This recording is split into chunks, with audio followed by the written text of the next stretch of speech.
Welcome to Core Review. I'm Ira, and I'm the MC for tonight. I'd like to welcome you to the Fall 1990 Mustard Seed Talent Show.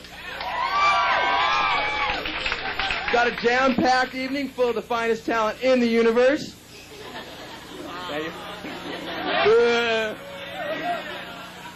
First act is brought to you by Sheri Shines, known for open mic antics. Sheri enjoys making people smile and we're doing a comedy routine for us. It's dedicated to her HGSG victim, in the hope that they'll have a smile before the end of this voyage.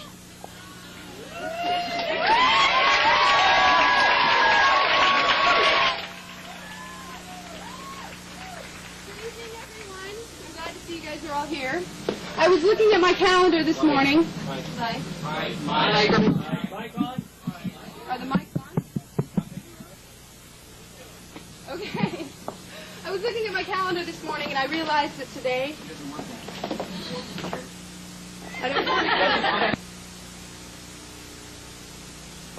Today is day number 75 of our semester at sea, or our booze cruise, love boat, party at sea, semester at sex, whatever you call it.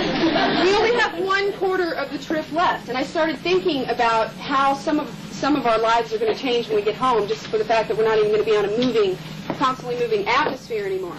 I mean, how many of you women got in the shower the very first day and thought, I have to shave my legs in this tilting shower? And then, I don't know if you men have stupid signs in your restrooms, but in the women's restroom on the prom deck up here, there's a sign inside of each john on the back of the door that says, please use toilet correctly. I mean, how many years have we been doing this? The only time in my entire life that I had to think about how to use a toilet correctly was in Japan. And I still don't know which way you're supposed to face.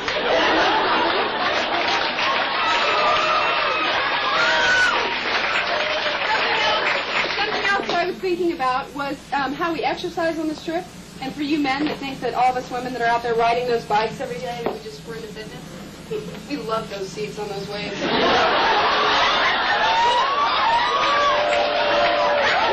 Anticipating the Cape of Good Hope. And if you don't want to ride bikes, you can always work out in the pool. I enjoy watching people trying to get to the ladder, you know, but then they switch back and they try for the ladder again, and then finally they give up and just let it catapult them out of the pool. And I was watching people throw around one of those beach balls that has the decorations of a globe on it, and a thought came to me that we're on an Earth that's surrounded by air that's in the universe, but on that Earth we're on a ship that is the universe that's on the ocean, and on that universe we're in a pool that's filled with ocean tossing around an Earth that's filled with air.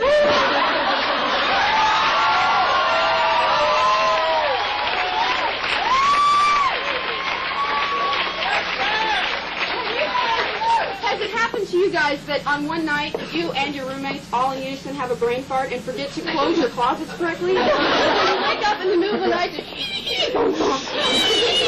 and your next door neighbor doesn't close their medicine cabinet. And so for some reason they don't seem to notice it, but it's echoing through your room all night long.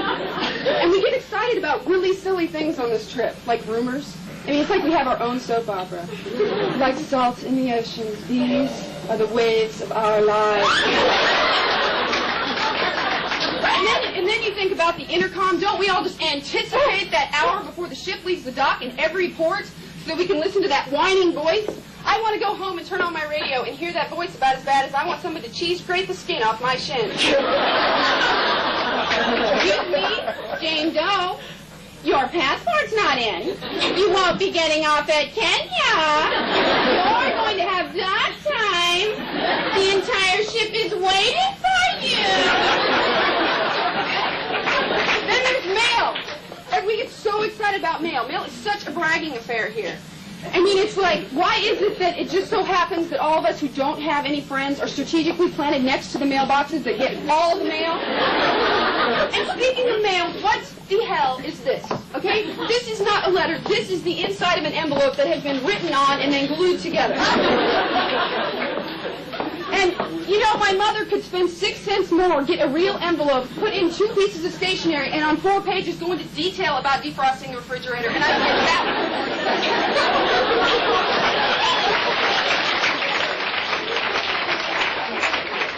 It's always the important little corner that's missing, too. I'm reading along. Your grandmother got her hip transplant this morning. She is now... she's in a coma, she's a vegetable, she's what? I stress out, I find it means she's fine. So what I'm going to do is I'm going to go home and I'm going to take the 6 felt posters I bought for my mother for Christmas and I'm going to strategically plant them around the house. I'm going to take 6 of these envelopes and I'm going to write directions around the outer edges of where to find those gifts, and she is going to have to find them with these envelopes. Then there's the lunchroom, the strip search to get in to have a meal. How many of us have ran down in the last 5 minutes and there stands Roger, we've forgotten our pass, he's telling us no hats, get your shoes on, no wet swimming suits, you can't take that in here, quit chewing your gum, you put back that second piece of pineapple.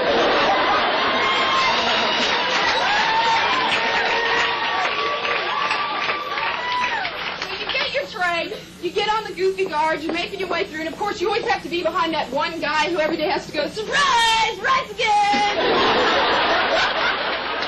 And there are always the same people that on the 2 days of the month that we don't have rice go, no rice! And so you make your way through, you get your 5 starches, your pitchfork, and your snow shovel, and you're headed down, and you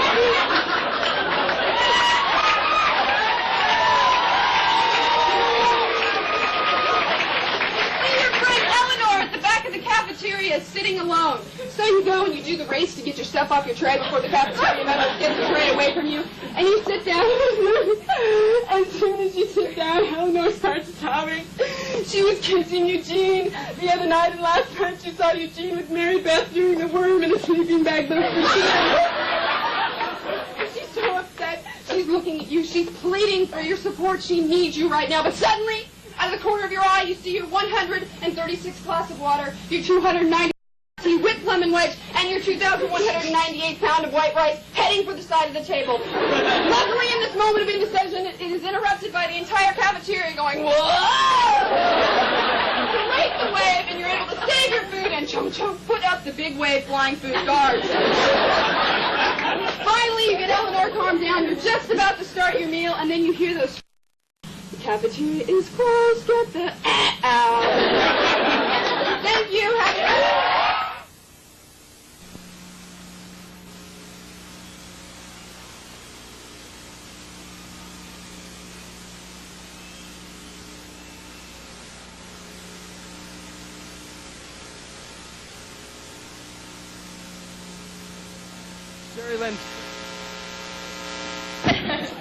Sheri lends credence to the statement, comedy is tragedy, and tragedy is comedy.